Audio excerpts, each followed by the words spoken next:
بسم اللہ الرحمن الرحیم.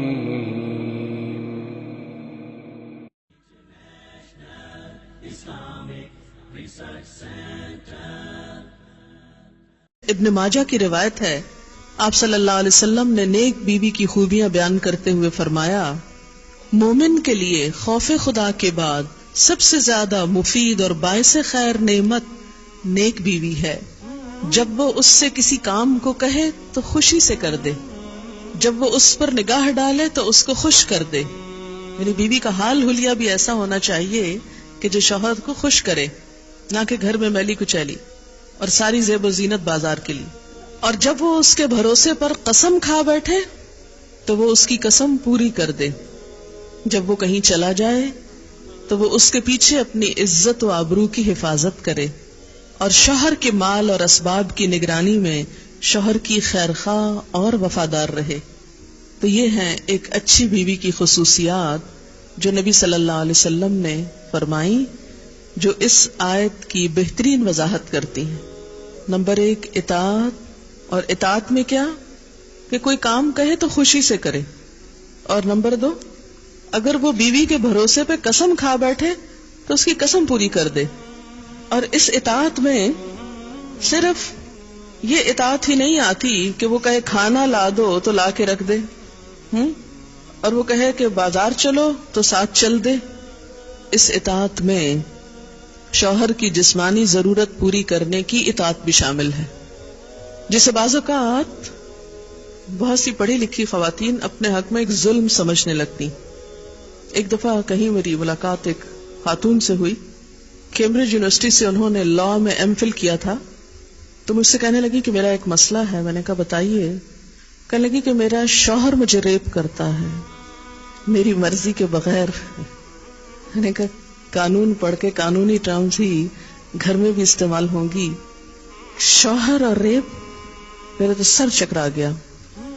یہ بات بہت ڈھکی چھپی ہے، لیکن چونکہ دین کا ایک حصہ ہے اس لیے بتانا ضروری ہے. بہت سے گھرانوں میں خرابیاں اور بہت سے گھرانوں میں لڑائیاں اور بدمزاجیوں کی جو روٹ کاز ہے وہ یہاں سے شروع ہوتی ہے، جسے کوئی نہیں کھولتا. نہ کوئی ماں بتاتی ہے، نہ کوئی استاد بتاتا ہے، نہ کوئی اور اچھا مشورہ دیتا ہے کہ اس معاملے میں اللہ نے شوہر کو حق دیا ہے اور عورت پر لازم کیا ہے کہ وہ شوہر کی اطاعت کرے. لیکن جب عورت کا ایک موڈ ہی صرف ریزسٹ کرنے کا بن جائے اور شوہر کو صرف یہ انڈرسٹینڈنگ ہو کہ اس نے تو میری بات ماننی ہی نہیں، تو یہ چیز بہت سی تلخیوں کو جنم دیتی ہے. ایسے میں عورت اور مرد کے مزاج میں چونکہ قدرتی فرق ہے، بعض اوقات شوہر کی جو ڈیمانڈ ہوتی ہے عورت نہیں پوری کر سکتی، یا عورت کا مزاج اس سے مختلف ہے، یا عورت اس کو اپنے لیے ایک مصیبت اور بوجھ سمجھتی ہے، تو بھی اس موقع پر اطاعت کہ اللہ کا حکم ہے، اور اگر میرا دل نہیں بھی چاہ رہا تو میرے رب کی رضا اس میں ہے، مجھے اس سے جزا چاہیے، صرف اپنی مرضی نہیں. آپ دیکھیں کہ جب سے عورت نے اپنے اوپر گھر اور باہر کی دوہری ذمہ داری لی تو اس میں عورت کے لیے اس مقام پر اطاعت شوہر زیادہ مشکل ہو گئی، کیونکہ وہ دن بھر باہر کے کاموں سے اتنی تھکی ہوئی ہے کہ اب وہ اس قابل نہیں کہ شوہر کی بات مان سکے. وہ بے شمار گھر کے علاوہ باہر کی ٹینشنز میں گرفتار ہے، لہذا ایک طرف اپنا گھر خراب کر رہی ہے. ظاہر ایک شوہر کو اگر روز نہ ہی سننی پڑے تو اس کی توجہ لازماً باہر جائے گی، وہ کہیں اور دیکھے گا، ذمہ دار کون ہوگا. اور دوسری طرف اللہ تعالیٰ کی ناراضگی بھی. اللہ کی رضا شوہر کی رضا میں ہے اور اللہ کی ناراضگی شوہر کی ناراضگی میں ہے. ہاں یہ الگ بات ہے کہ اگر شوہر ناروا زیادتی کرتا ہے اور بالکل بے رحم ہے، یا ایسا کو مطالبہ کرتا ہے کہ جو ناجائز میں آتا ہے، وہ تو نہیں پورا کرنا. جیسے آپ کو بتایا گیا کہ فطری طریقے کے علاوہ کوئی بھی ایسا طریقہ، خواہ وہ شوہر اور بیوی کے درمیان ہی کیوں نہ ہو، اسے حرام قرار دیا گیا، چاہے وہ عمل قوم لوط سے ملتا ہو یا اورل سیکس ہو. یہ تو ناجائز ہے ہی، لیکن فطرت کے دائرے میں. اور اس میں بنیادی چیز جو باہم کاؤنٹ کرتی ہے وہ باہم ایک دوسرے کے ساتھ کوآپریٹ کرنا ہے، ایک دوسرے کے مزاج کو سمجھنا ہے اور ایک دوسرے کے ساتھ تعاون ہے. لیکن آپ دیکھیں کہ ہمیشہ آئیڈیل صورتحال نہیں ہوا کرتی، ہر شخص اتنا کنسیڈریٹ نہیں ہوتا. لیکن اللہ تعالیٰ نے عورت کو جہاں شوہر کو باہر کی مشقت دی نا، کتنی مشقت ہوتی ہے گرمی میں، دھوپ میں. مثلاً ہر شخص کا ایئر کنڈیشنڈ آفس تو نہیں ہے کہ وہ وہاں بیٹھ کے کام کر رہا ہے.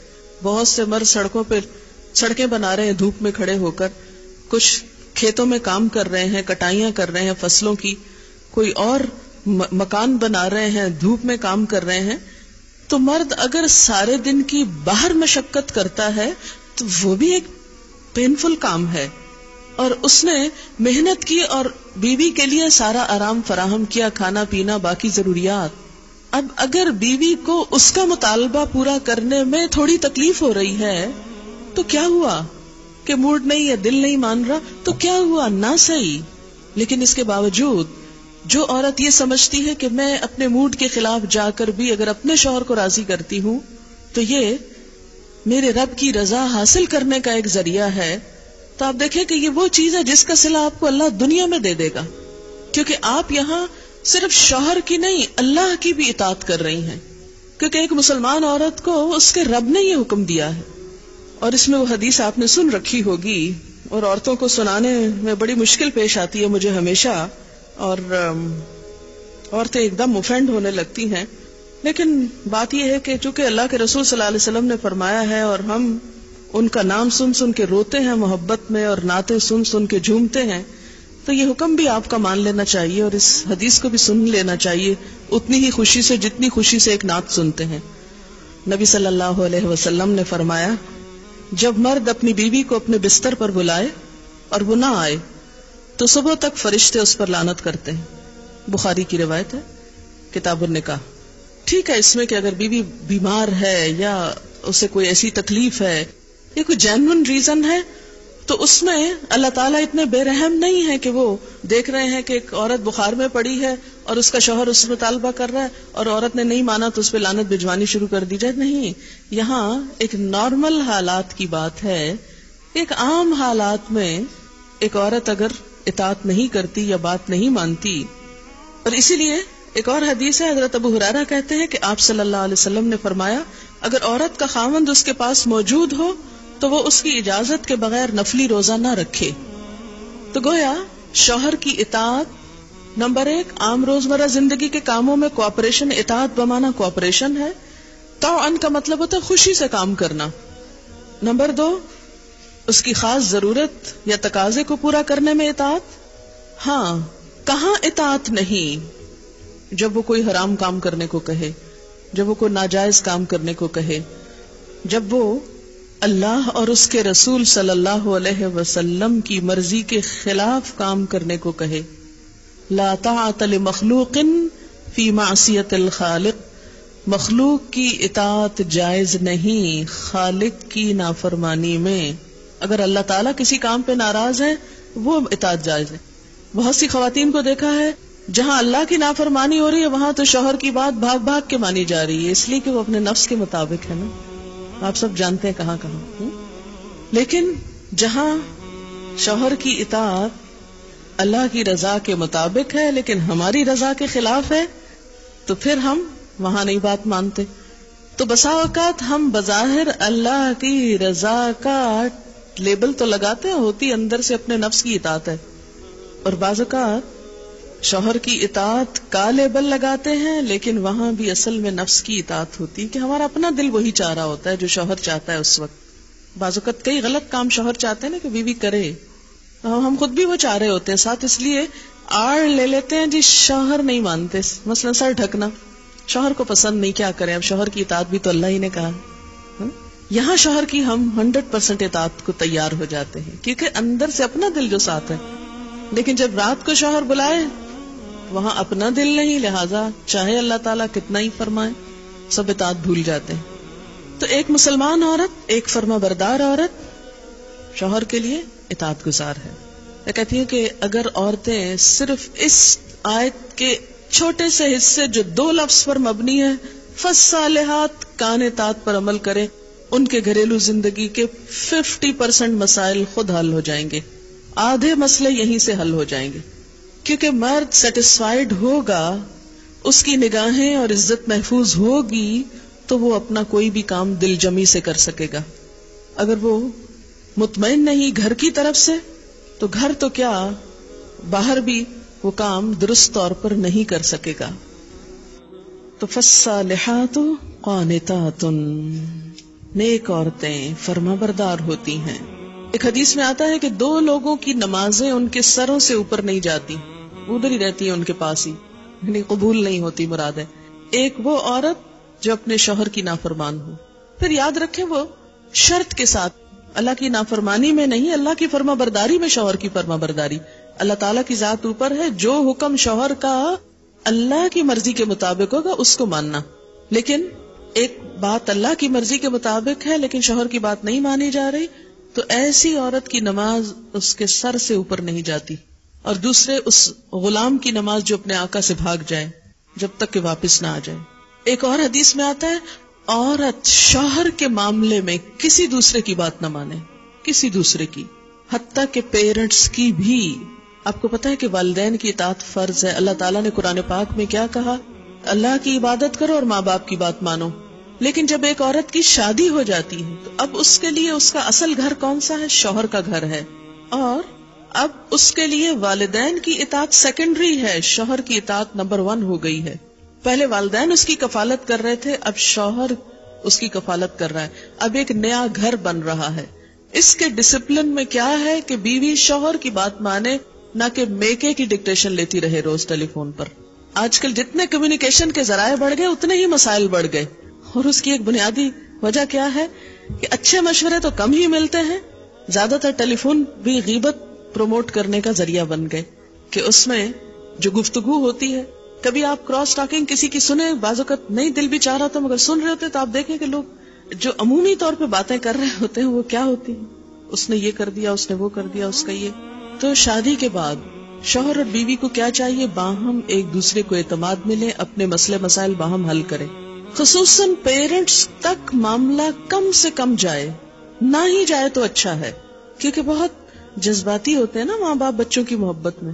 اور بچیوں سے تو خاص طور پہ بہت پیار ہوتا ہے، اتنے لاڈ سے پالا ہوتا ہے. جب وہ دیکھتے ہیں کہ بچی اگلے گھر میں خوش نہیں تو ان کی ساری خوشیوں پہ پانی پھر جاتا ہے. حالانکہ بات کیا ہوتی ہے، چھوٹی سی کسی بات پہ عورتیں جذباتی ہوتی، ذرا سے شوہر سے انبن ہو گئی، جھٹ شکایت لگا دی ماں باپ کو. اب کیا ہوا؟ وہاں جو شوہر کی عزت تھی وہ خاک میں ملی، شوہر جو ہے وہ اور باغی ہوا کہ میری عزت نہیں تمہارے میکے میں. اب کیا ہے؟ پابندی لگ گئی کہ ماں کے گھر نہیں جانا. پھر روتی عورتیں آتی، ہمارے شوہر اتنے ظالم ہیں کہ وہ ہمیں ماں باپ کے گھر نہیں جانے دیتے. کیا یہ جائز ہے اسلام میں؟ بظاہر تو واقعی ناجائز ہے، لیکن کبھی آپ کھولتے جائیں کتاب تو پتہ چلے گا کہ اصل سبب کیا تھا کہ ماں باپ سے ملنا روکا گیا. بہت سے کیسز میں ماں باپ سے شوہر صرف اس لیے نہیں ملنے دیتے کہ الٹی پٹیاں پڑھائی جاتی. ایک دفعہ عورت ہو کے آتی ہے میکے سے تو موڈ بدلا ہوا ہوتا ہے. تو ایسی صورت میں اصل حکم کیا ہے کہ شوہر زیادہ اہم ہے. اب اس کی بات مانی.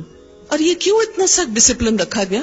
کیونکہ جب تک ایک عورت کی وفاداری اس کے اپنے گھر سے نہیں ہوگی، گھر نہیں بنے گا. وہ بات میں ادھر بھاگی جا رہی ہے، یہ گھر خراب ہو رہا ہے. اب اس کی اہمیت، اس کی زیادہ اہم ڈیوٹی کیا ہے کہ اب وہ نئے گھر کی تعمیر کرے. اس لیے کہ شوہر نے مہر بھی دیا ہے، گھر دیا ہے، سب ضروریات پوری کر رہا ہے. اب آئندہ اللہ تعالیٰ نے ایک نئی نسل لانی ہے، ان کی تربیت ہے، ان کا کام ہے، اتنی ذمہ داریاں آنے والی ہیں. اب چھوڑو دھیان پیچھے کا، اب آگے کا سوچو. قدموا لانفسکم. تو اس لیے، اور اللہ سے بڑھ کر ہمارے لیے مہربان، ہمارے لیے محبت کرنے والا، 70 ماؤں سے بڑھ کے پیار کرنے والا اور کون ہو سکتا ہے؟ یہ مشورے وہ ہم کو دے رہا ہے، یہ رہنمائی وہ ہمیں دے رہا ہے، جو بظاہر ہمیں کڑوی نظر آتی ہے لیکن اسی کڑوی گولی میں شفا ہے. بظاہر انجیکشن تکلیف دہ ہوتا ہے، اس کا نام سن کے ہی ہم بدمزہ ہونے لگتے ہیں، لیکن اس کے بغیر صحت نہیں ہو سکتی. فالصالحات قانتات. دوسری خوبی حافظات للغیب بما حفظ اللہ. حافظات، حافظاتن کی جمع. حافظ حفاظت کرنے والا، حافظہ حفاظت کرنے والی. یہ قرآن کے حافظ بھی نا کہ قرآن کی حفاظت کر دی انہوں نے، حفظ اسی لیے کیا جاتا ہے نا کہ اگر کتاب ختم بھی ہو جائے کبھی تو سینوں میں موجود ہو حفاظت کے لیے. تو حافظات حفاظت کرنے والیاں ہیں. کس چیز کی حفاظت کرنے والیاں ہیں؟ للغیبی غیب کے لیے، یعنی غائبانہ طور پر غیب میں. لام بمعنی فی ہے، یعنی شوہر کی غیر موجودگی میں، شوہر کی عدم موجودگی میں حفاظت کرنے والی ہیں. سب سے پہلے اپنی عزت کی، اپنی جان کی، اپنی شرم و حیا کی. یہ نہیں کہ ایک عورت دیکھے شوہر گھر پہ نہیں تو وہ غلط کام شروع کر دے، یا شوہر دیکھ نہیں رہا تو دوسرے مردوں سے غلط تعلق قائم کر لے. نہیں، اچھی بیوی کی خوبیوں میں کیا تھا کہ وہ اپنی عزت و آبرو کی حفاظت کرے، یعنی شوہر کہیں چلا جائے تو اس کے پیچھے اپنی عزت و آبرو کی حفاظت کرے.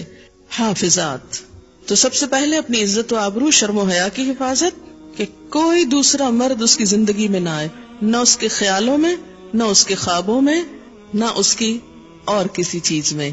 Sub out. محسنات، قلعہ بند. اسی لیے کہا گیا کہ اب وہ ایک شوہر کے حصار میں ہیں، ایک شوہر کے قلعے میں ہیں. محسنات، سب دوسرے مرد باہر. اب آپ دیکھیں کہ سب سے پہلی چیز تو عزت کی حفاظت ہو گئی. نمبر 2، رازوں کی حفاظت. شوہر اور بیوی کی جو تنہائی میں گفتگو ہو اس کو ڈسکلوز کرنے سے منع کیا گیا ہے کہ وہ باہر جا کر سہیلیوں میں وہ قصے نہ سنائے. یہ کیوں منع کیا گیا؟ اس لیے منع کیا گیا کہ عموماً پھر کیا ہوتا ہے، وہ دوسری خواتین اپنے شوہروں کو کمپیئر کرنے لگتی ہیں اور اس طرح گھروں میں فساد اٹھتے ہیں. وہ فلاں کا میاں تو ایسا اور تم ایسے میرے پلے پڑ گئے. ایک حسرت و یاس اور ایک مایوسی کی کیفیت. تو اس لیے خاص طور پر تنہائی کی باتیں، راز کی باتیں جو محض شوہر اور بیوی کے درمیان ہی ہو سکتی ہیں، ان کا ذکر کہیں اور نہ کیا جائے. کسی گہری سے گہری دوست کو بھی کوئی ایسا قصہ نہ سنایا جائے. حافظات للغیب. پھر تیسری چیز، مال کی، گھر کی حفاظت. پیسے ضائع نہ کرے. یہ نہیں کہ شوہر کے گھر، شوہر کے مال اور شوہر کی تنخواہ اور شوہر کی پراپرٹی میں سے چھپ چھپا کے میکے والوں کو مت بھیجتی رہے. بہت سے فساد اس وجہ سے ہوتے ہیں کہ سسرال کو دینے کے لیے تو نمبر 2 مال ہوتا ہے اور میکے کو بھجوانے کے لیے پسندیدہ چیز. قدرتی بات ہے کہ انسان کی جو اٹیچمنٹ ہوتی ہے وہ ماں باپ سے بہت زیادہ ہوتی ہے. ایک ایسی خیرخوائی ہوتی ہے جس میں دنیا کی کوئی دوسری چیز شریک ہی نہیں ہو سکتی. ظاہر ہے جنہوں نے جنم دیا، جنہوں نے پالا پوسا، ان کے ساتھ محبت اور خیرخوائی کیسے نہ ہو، وہ تو ہوگی، لیکن اس کی بھی حدود ہیں. وہ حد سے آگے نہیں بڑھنی چاہیے کہ شوہر کما کے لائے اور ہر وقت عورت شکوہ کرے، پورا ہی نہیں پڑتا، ہوتا ہی نہیں، ہے ہی نہیں، یہ بھی نہیں، وہ بھی نہیں، وہ بھی نہیں، اور پیسے بٹورتی چلی جائے اور ادھر سے چھپ چھپا کے دوسری طرف دیتی چلی جائے. نہیں، حتیٰ کہ فی سبیل اللہ بھی اگر عورت کو دینا ہے تو شوہر کی رضامندی ضروری ہے، یعنی شوہر کا مشورہ بھی ہونا چاہیے اس میں. اللہ یہ کہ اس کا اپنا مال ہو. اپنے مال میں بھی اچھا ہوتا ہے کہ انسان مشورہ کر لے کہ کیا خیال ہے، یہاں نہ کر دیا جائے. اب پیچھے وہ مہر کی بات ہوئی تھی نا کہ عورتوں کو ان کے مہر دے دو. اب عورت ایک مہر لے لے اور وہ کہے چونکہ میرا مال ہے جدھر مرضی خرچ کروں، تم کون ہو پوچھنے والے. نہیں، اس میں بھی ایک اچھے آئیڈیل گھر کی نشانی کیا ہے کہ باہم مشورے سے مال خرچ کریں.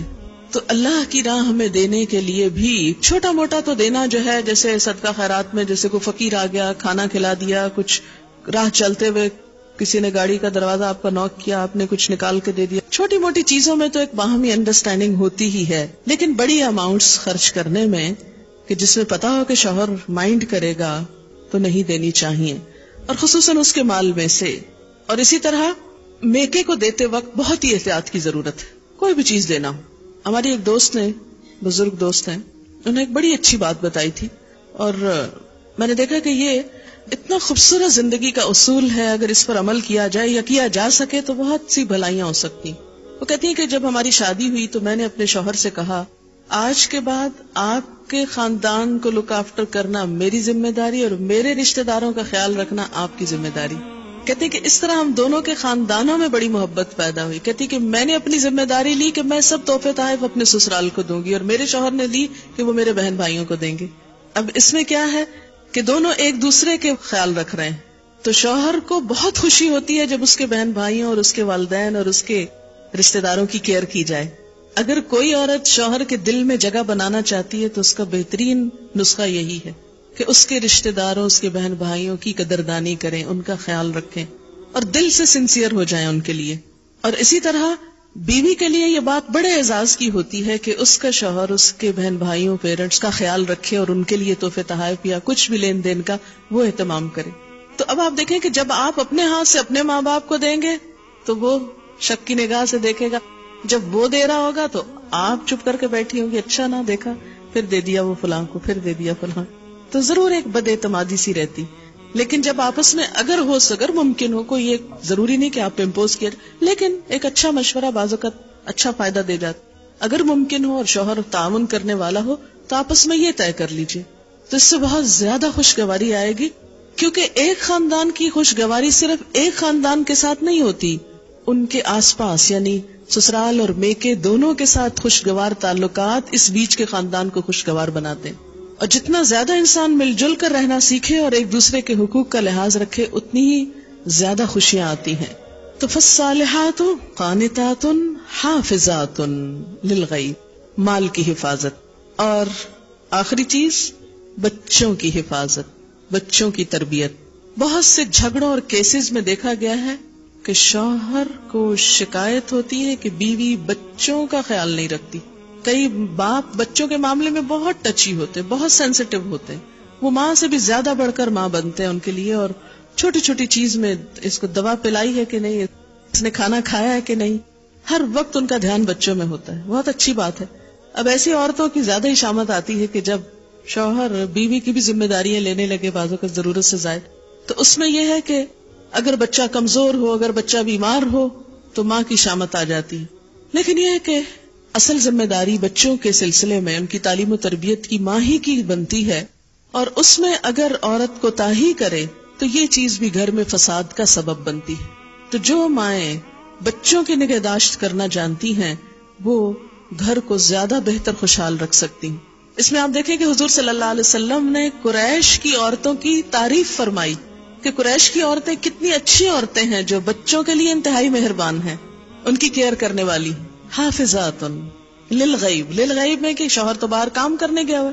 اب بعض مائیں کیا ہے، مار مار کے بچوں کو دھواں کر دیتی، شوہر کا غصہ بھی بچوں پہ نکال رہی ہوتی. شوہر کی موجودگی میں تو بعض وقت نہیں مار سکتی تو پیچھے ان کی شامت آتی معصوموں کی. تو یہ حافظات للغیب، اپنی عزت و آبرو، اپنے گھر بار، راز، بچوں، ان سب چیزوں کی کیئر، لک آفٹر، حفاظت. اور اگر نہ کی اور شوہر غریب نے کچھ نہیں کہا تو نہ صحیح، لیکن اللہ تعالیٰ پوچھے گا. کیوں؟ اس لیے کہ حدیث میں آتا ہے وَالْمَرْأَةُ رَاعِيَةٌ فِي بَيْتِ زَوْجِهَا وَمَسْئُولَةٌ عَنْهَا، عورت راعیہ، نگران ہے، فی بیت زوجہا، اس کے شوہر کے گھر میں. یعنی شوہر کی مراد کیا؟ شوہر کی عدم موجودگی میں نگرانی کس کی ہے؟ بیوی کی. یعنی وہ دیکھے مثلا بچے یہ نہیں کہ بہت چھوٹے ہیں تو کیئر کرنے، مثلا بڑے ہیں تو بھی دیکھے کہ ان کی دلچسپیاں کیا ہیں، مشغلے کیا ہیں، تعلیمی صورتحال کیا ہے، اور اسی طرح بہت سی چیزیں. اور پھر راعیۃ فی بیت زوجہا ومسئولۃ عنہا، اور اس سے اس کے بارے میں پوچھا جائے گا. یعنی قیامت کے دن عورت سے ان چیزوں کی نگہداشت کے بارے میں سوال کیا جائے گا. اچھا، عورت کو یہ حفاظت کیوں سونپی گئی؟ عورت کی خوبی حافظات کیوں بنائی گئی؟ بما حفظ اللہ، بوجہ اس کے جو حفاظت کی اللہ نے. کس چیز کی؟ ان کے حقوق کی. اللہ نے ان کے حقوق کو پروٹیکٹ کیا، مرد کو ذمہ دار بنایا، لہذا ان کو بھی اپنی ذمہ داری پوری کرنی چاہیے. اس طرح حقوق اور فرائض کا ایک خوبصورت بیلنس، دونوں اپنے اپنے مدار میں گھوم رہے ہیں. سورج دن کو چمک رہا ہے، چاند رات کو چمک رہا ہے. ایک وقت میں گھر کے لیے مرد کی ضرورت ہے، ایک وقت میں عورت کی ضرورت ہے. دونوں کا اپنا اپنا رول ہے، اپنی اپنی ذمہ داری ہے. خوشحالی اور روحانی مسرت اسی وقت آتی ہے جب دونوں اپنی اپنی ذمہ داری پوری کریں.